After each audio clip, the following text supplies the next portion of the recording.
திருநாட்டில் ஏன் கையை ஏந்த வேணும் வெளிநாட்டில்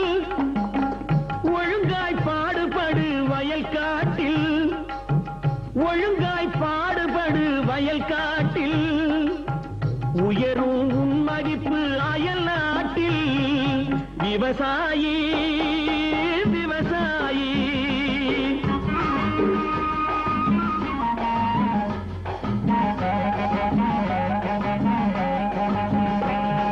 கருத்தெல்கும் சிவப்பெல்கும் வேற்றுமையாய் கருதாமல் எல்லோரும் ஒற்றுமையாய் கருத்தெல்கும் சிவப்பெல்கும் வேற்றுமையாய் கருதா